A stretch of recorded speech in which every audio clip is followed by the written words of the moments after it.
Heat up the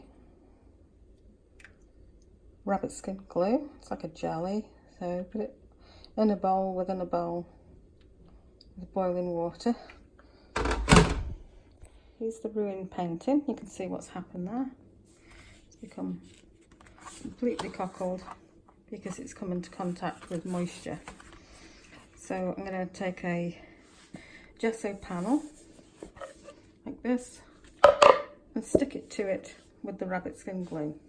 First of all, I'm going to take a sponge, washing up sponge, and dampen the back of this vellum to make it stretchy.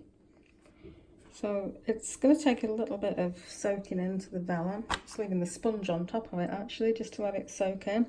And I'll wet it again. I'll wet it a couple of times. It'll be really cockled then, but we need to have it damp enough for it to stretch over the panel and to paint the glue onto it.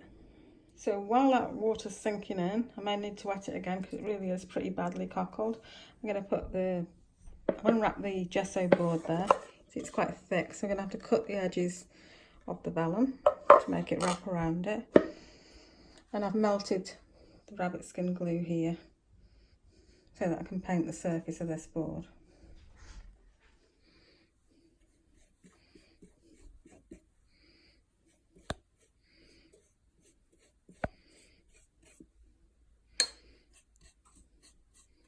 So I'm just pasting it on the front and not the sides initially.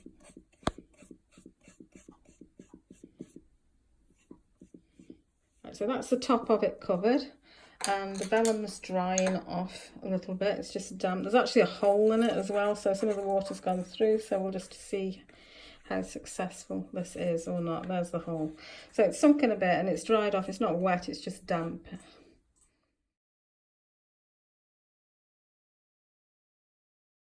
So I'm going to take the gesso, so making sure that it's wet all over, not drying.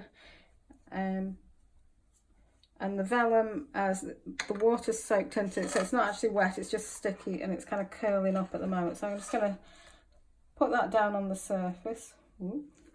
Turn it over and get it into position.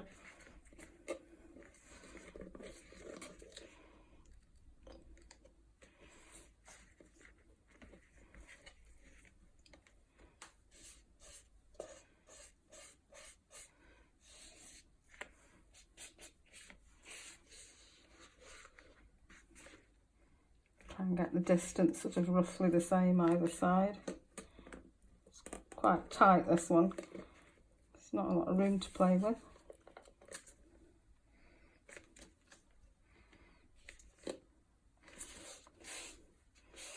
Just gently push it down in the centre.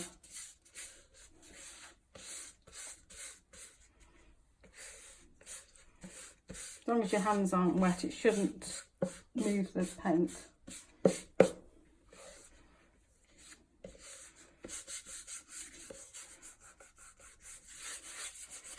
I'm going to turn it back over, stick it onto a piece of tracing paper.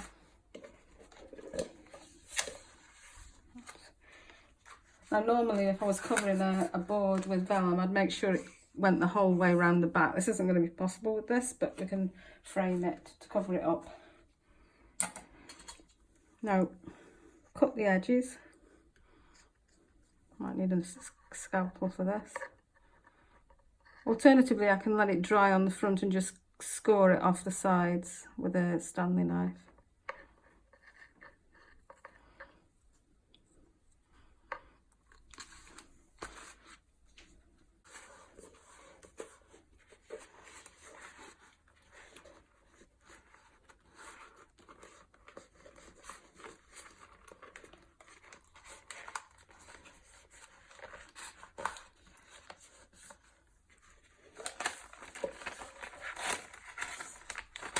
Turn it over again and then press it under heavy books. These can be stuck down later.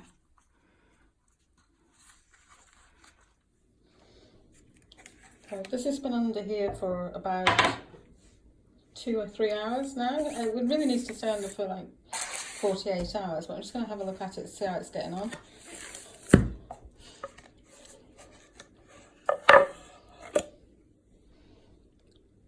still damp down this corner here, but that'll dry out, but it's flat, as you can see.